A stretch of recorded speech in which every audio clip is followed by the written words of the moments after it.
Hello, bachcho. Let's see the question. The question says three numbers are chosen at random without replacement from 1 to 3 up to 10. The probability that minimum of the chosen number is 3 or their maximum is 7 is. तो देखो आपको select करने हैं three numbers out of 1 2 3 4 up to 10. तो total ways to select three numbers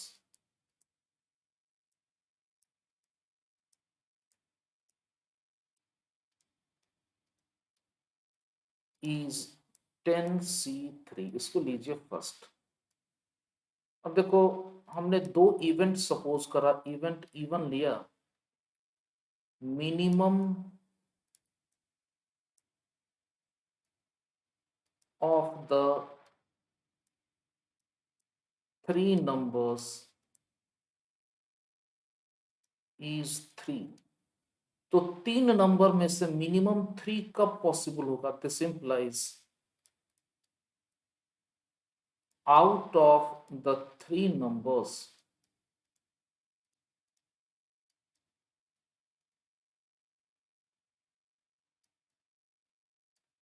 one number is 3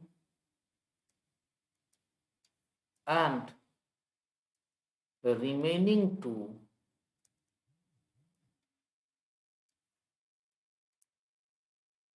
are greater than 3।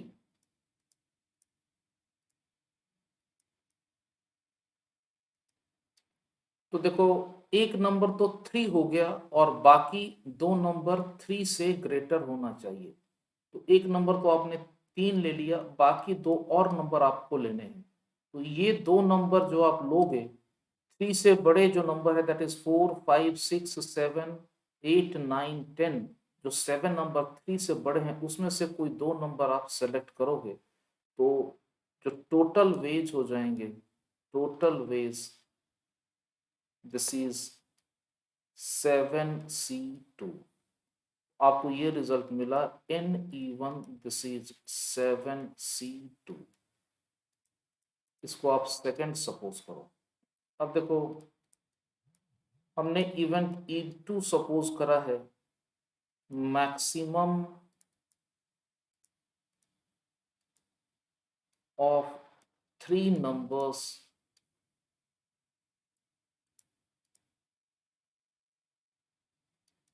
Is 7। तो तीन number में maximum number 7 है। This implies out of three numbers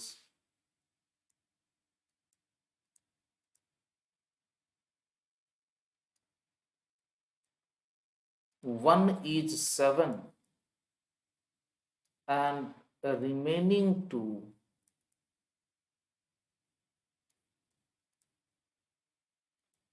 are less than 7।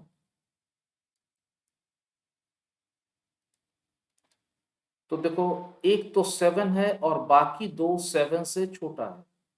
तो इसके जो total veg हो जाएंगे, एक तो आपने 7 सेलेक्ट कर लिया और बाकी दो और नंबर आपको सेलेक्ट करने हैं। ये जो दो नंबर आप सेलेक्ट करोगे ये दोनों नंबर 7 से छोटे होने चाहिए। तो 7 से छोटे 6 नंबर है, 1 2 3 4 5 6। तो इन दोनों नंबर को सेलेक्ट करने के तरीके हो जाएंगे 6C2 वेज। तो total ways this is 6C2। इसको लीजिए आप थर्ड। अब देखो आपको क्या फाइंड करना है, टू फाइंड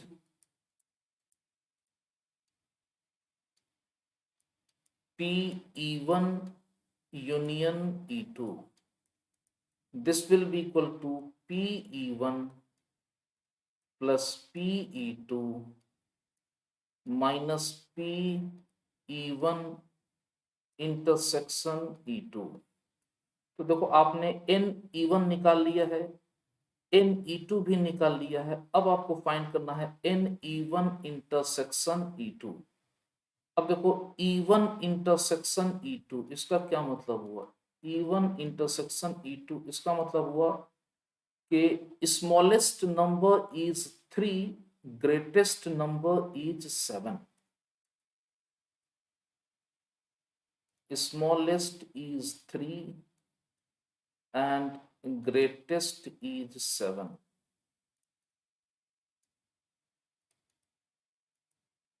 तो देखो 3 नंबर्स में से एक नंबर तो 3 आपने सेलेक्ट कर ही लिया, एक नंबर 7 सेलेक्ट किया, और बाकी जो एक नंबर आपको और सेलेक्ट करना है वो 3 से बड़ा होगा और 7 से छोटा होगा। तो ये जो तीसरा नंबर है इसको सेलेक्ट करने के कितने तरीके हो जाएंगे? तो ये तीसरा नंबर या तो आप 4 सेलेक्ट कर सकते हो, या तो 5 सेलेक्ट कर सकते हो, या तो 6 सेलेक्ट कर सकते हो। तो इसके जो वेज आ जाएंगे इट विल बी 3C1।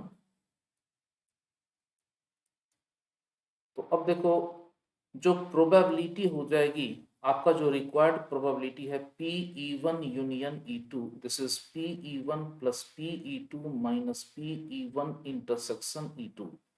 तो देखो PE1 की जो वैल्यू आई है आ जाएगी, it will be 7C2 upon 10C2 plus PE2 की जो वैल्यू आ जाएगी it will be 6C2 upon 10C। Sir जो टोटल वेज है it is not 10C2, rather it is 10C3। तो PE1 की वैल्यू हो जाएगी 7C2 अपॉन 10C3 और PE2 की वैल्यू हो जाएगी 6C2 अपॉन 10C3 और PE1 इंटरसेक्शन E2 इसकी जो वैल्यू हो जाएगी it will be 3C1 upon 10C3। अब सबकी वैल्यू पुट कर दो, 7C2 अपॉन 10C3, 10C3 की जो वैल्यू आती है ये 120 आती है। तो देखो 7C2 अपॉन 10C3 इसको जब सिंप्लीफाई करोगे तो इसकी वैल्यू आती है 7/40 प्लस 6C2 अपॉन 10C3 इसकी जो वैल्यू आती है it is 1/8 minus 3C1 upon 10C3 इसकी जो वैल्यू आती है इट इज 1/40। इन सबको जब आप सिंप्लीफाई करोगे तो ये सिंप्लीफाई होके आता है इट इज 11/40। तो आपका जो आंसर होगा, your answer is 11/40। Your answer is 11/40। I hope you understood well. Thank you.